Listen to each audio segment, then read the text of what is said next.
Hey guys, I've been slowly getting there. I had a seizure on April 3rd, so I've been kind of busy. Haven't had time to myself. Also, if my dog starts barking, sorry for the background noise. But this is Kageyama Part 2. Well, Kageyama X Meet Listener Part 2, called The Accident. So, I'm gonna just get straight into it. The next day at school, both Kemma and Kageyama had told the principal about what happened yesterday, and that they had told all of Listener's teachers what happened once the boys had found you in the hallway after you had come out from the bathroom still crying a little bit. When they came up to you, they gave you a hug, so after that, they had asked the principal if they could change their schedules so that both could be with you at all times. They knew that they couldn't be with you all the time since they couldn't be with you in the bathroom. And then they had been brought out of their thoughts when they heard the principal say yes, since the principal does not tolerate bullying in the school. Time skip. After school, you were walking home with Kageyama and Kemma until you heard one of the boys ask you if you wouldn't mind if you could come over and hang out with them at one of their houses. After you nodded your head yes, as in saying sure, they had decided that they would go over to Kenma's. Time skip. The next day at school, you had been somewhat excited since it was finally Friday, but you started to want to go home once it came lunchtime. It was now lunchtime, and you had told the boys that you were going to the bathroom, and that they should just wait for you. They said okay, and you started to head off to the bathroom. That was when your bully decided to go up and bully you and to take your lunch money.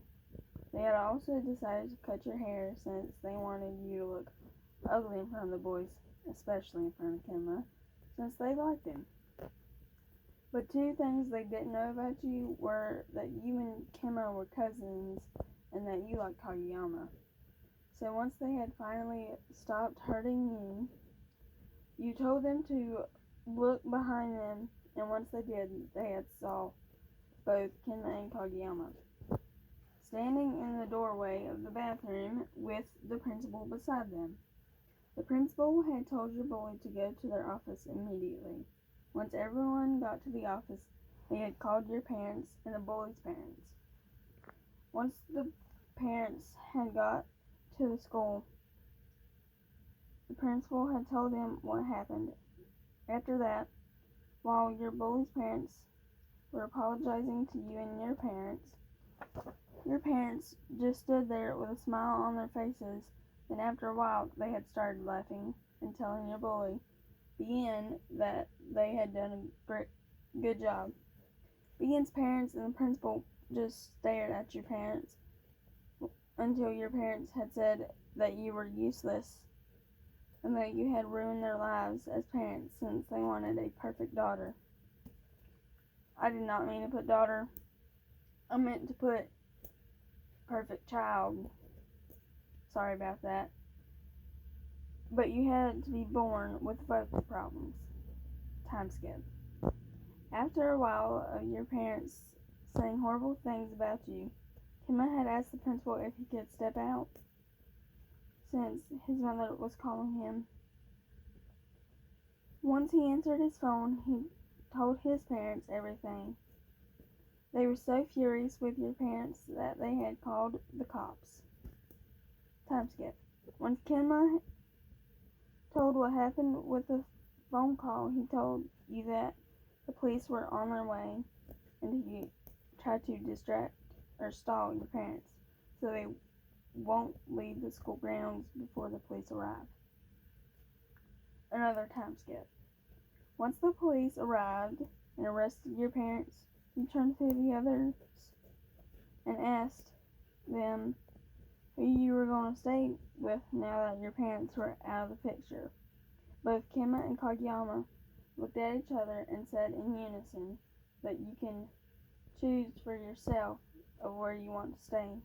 You had decided and that you were going to take turns, and that you would sleep at Kemma's one night, then Kageyama's the next night. Because no matter where you stayed, you would still be able to be away from all the use and still had a way to get to school. So the principal and Kemma's parents agreed to what you had chosen, and they had also promised to be there for you from now on. Once everyone had cleared out of the principal's office, Bean came over to you and apologized, and you could tell that their apology was sincere, so you forgave them.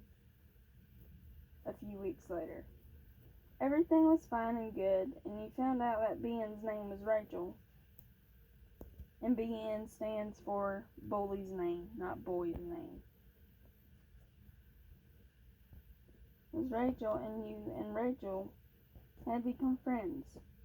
You knew it was better to forgive and forget than to hold a grudge against someone.